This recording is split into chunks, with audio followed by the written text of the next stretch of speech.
Hi everyone, it's Mariah with The Journey of Beauty. So one of the things that has been coming up for me recently is this idea of setting boundaries. And setting boundaries is something that continually comes up for all of us in all of our lives, right? But particularly what I want to talk about is how do we set boundaries with people? Particularly people that feel like they have an expectation that make us feel that they owe them something. First of all, you owe no one anything. I mean, you can look at it in the sense of, I made an obligation.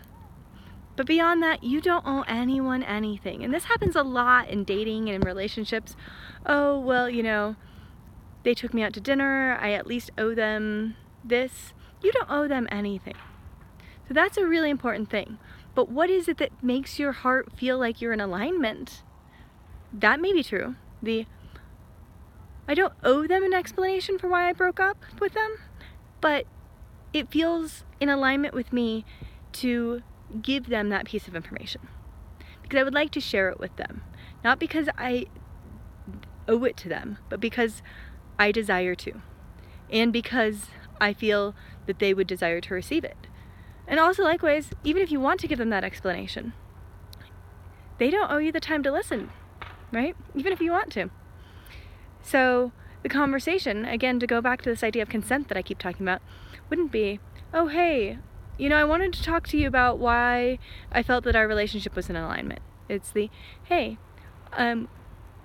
would you be open to hearing why I felt that this relationship was no longer in alignment for me? Okay.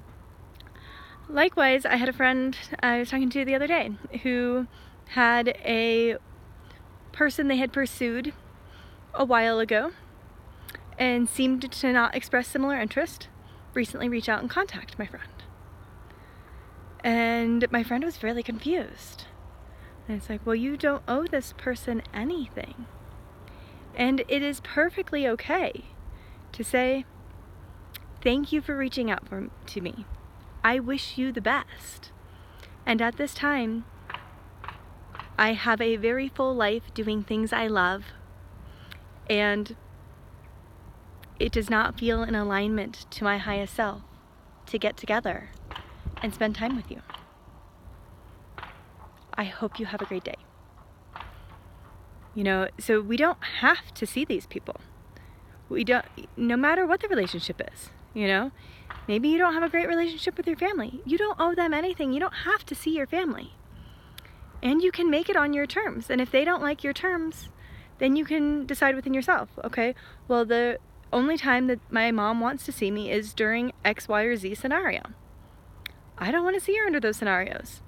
So then you ask yourself, would I rather not see her or find a way to make seeing her during X, Y, and Z scenario comfortable?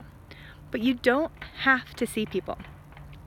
And it's really important to speak that truth and to say, not, oh, I'm busy, I don't have time. This goes back to the video that I did on not saying I can't. It's not that you can't see them. It's not that you don't have time to see them. It's probably not that you don't have money to go to dinner with them. It is very much probably that you don't prioritize spending money to go to dinner with them. It's very much that you don't prioritize seeing them. And it's not you're too busy to see them. It's your life is filled with things that you love doing, and you don't want to sacrifice those things that you love doing for somebody that you're like, I could see you if you wanted. And it's not an asshole thing. I mean, it is selfish.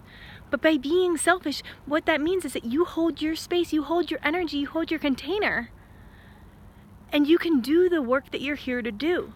Because if you're always giving away your space, you're always giving away your container, you're actually making it harder to hold your own energy, and you're doing a disservice to whatever it is that you're here to do. If you have clients, you're actually doing a disservice to your clients by seeing those people that you don't want to see, because they're sucking the energy that you have out of you that you could be putting back into yourself, which would make you better at serving your clients. It would make you a better wife or a better husband or a better mother or a better father or a better sibling. Whatever it is that you want to be better at, you won't be doing that if you're continually giving your energy away to everybody that wants to see you and spend time with you. And there's ways to do this politely. It's not like when somebody says, oh, hey, I'd love to see you, or can we go on a date, or I'd love to just catch up and go on a hike. Can we grab coffee? Any of these questions. It's not like the first question, the thing's gonna be like, you laugh in your face and like, no way, I don't wanna talk to you. But taking that moment and saying, is this action, is seeing this person in alignment with my vision, in my alignment with my path? And it's not just people, it's everything.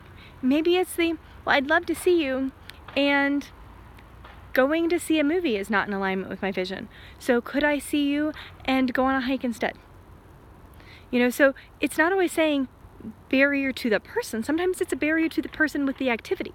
Or sometimes it's, I have no desire to go to Cancun. Cancun sounds awesome. It's not my priority. And maybe we could take a trip to Peru together.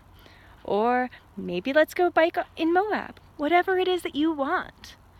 But keep looking at this and honing it and saying, what is it that I want? What is in alignment with my highest good? And then creating the boundary and making that a strong no. Making it, this is what I want.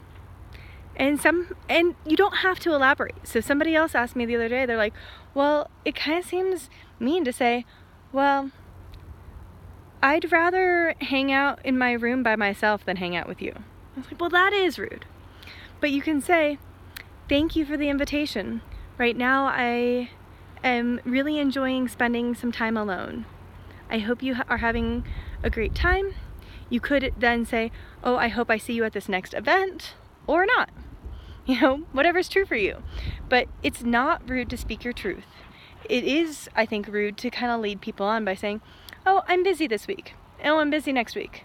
I'm still busy. Well, you're not really busy, you're avoiding the person. You're avoiding the task.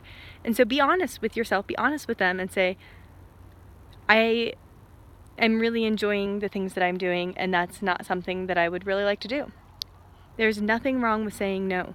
In fact, saying no is very powerful, because when you say no, then the energetics align so that when you say yes, everything falls in alignment. But if you keep saying maybe, you keep all these potential portals to things that you could do open, then your energy just leaks out everywhere and you can't actually focus and get something done because your energy is going in every direction. So if you find that your energy is going in every direction, you're struggling with boundaries, you're struggling with saying no, you're struggling in romantic relationships, interpersonal relationships, business relationships, these are all things I love to help people coach with. Click on the link below. I'd love to do a free 15-minute exploratory session with you, and have an absolute great day, and really just listen to your heart. Say yes to those things that make it sing, and say no firmly when your heart is not singing.